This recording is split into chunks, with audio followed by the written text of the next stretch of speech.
High, আমি মৌমিতা। আজকে আমি দেখাচ্ছি টক ঝাল মিষ্টি আমের আচার। যার জন্য প্রথমে আমরা আমগুলোকে একটু ভালো করে ধুয়ে নিয়ে আমের মাথার ওপরের দিকটা আমরা কেটে নিচ্ছি।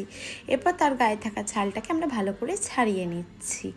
এরপর কিছু কাঁচা লঙ্কা নিয়েছি, যেগুলোকে আমরা মাঝখান থেকে চিড়ে নিচ্ছি। আপনারা যেরকম ঝাল খান ওরকম কাঁচা লঙ্কা দেবেন। আমি এখানে 7-8টার মতো কাঁচা লঙ্কা দিয়েছি। এরপর আমরা খোসা ছাড়ানো আমগুলোকে ছোট ছোট করে কেটে নিচ্ছি।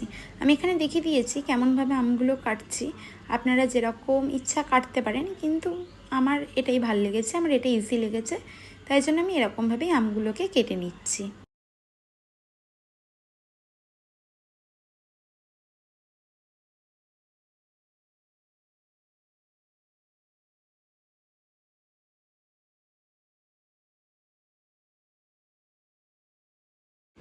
দেখুন, আমি এখানে সব আমগুলো কেটে নিয়েছি। এরপর একটা ফ্রাই প্যান গরম করেছি, ওতে আমি দিচ্ছি একটুখানি মৌরি।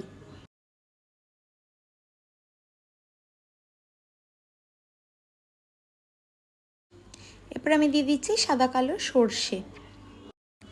এরপর আমি দিয়ে দিচ্ছি 4টে শুকনো লঙ্কা। এগুলোকে আমি একটু ড্রাই রোস্ট করে নেব ফ্রাই প্যানে।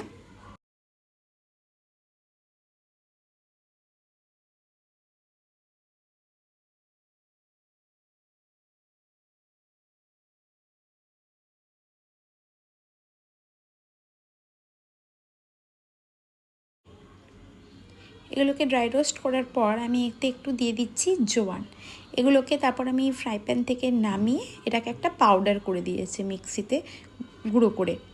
এরপরে একটা কড়াই গরম করে ওতে আমি সর্ষের তেল দিচ্ছি অনেকটা পরিমাণে।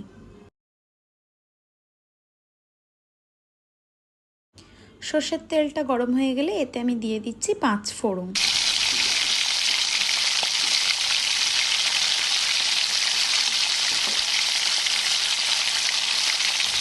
পাঁচ ফোড়নটা দিয়ে দেওয়ার পর আমি এটা একটু ভালো করে নিয়ে নিচ্ছি।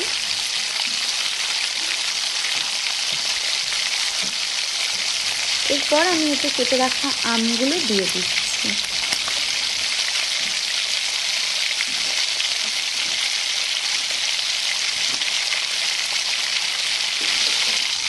আর এরপর দিয়ে দিচ্ছি চেরা কাঁচা লঙ্কাগুলো।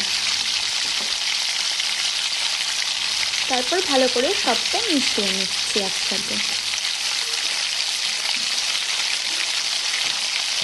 এরপর আমি দিয়ে দিচ্ছি একটু হলুদ গুঁড়ো, স্বাদ মতো লবণ দিয়ে হলুদ, লবণ, আম, লঙ্কাগুলোকে একসাথে ভালো করে মিশিয়ে নিচ্ছি।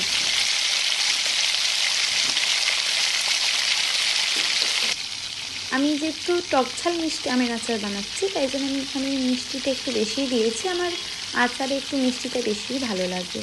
আপনারা যেরকম মিষ্টি খান ওরকমই দেবেন। তারপর একটু ঝাল, একটু কালারের জন্য আমি এখানে 2 চামচ লঙ্কার গুঁড়ো দিয়ে দিচ্ছি। আপনারা যেরকম ঝাল খান ওরকমই দেবেন। আমি এখানে ছোটো চামচে 3 চামচ দিয়ে ভালো করে সবটা মিশিয়ে নিচ্ছি। চিনি দেওয়ার সাথে সাথেই আচার থেকে কিন্তু দেখবেন জল বেরিয়ে যাবে, জলটা একটু ফুটবে। তারপরেই আমরা এখানে দিয়ে দিচ্ছি কয়েক কোয়া রসুন। রসুন দিলে টেস্টটা ভালো হয়। তারপর সবটা ভালো করে মিশিয়ে নিচ্ছি।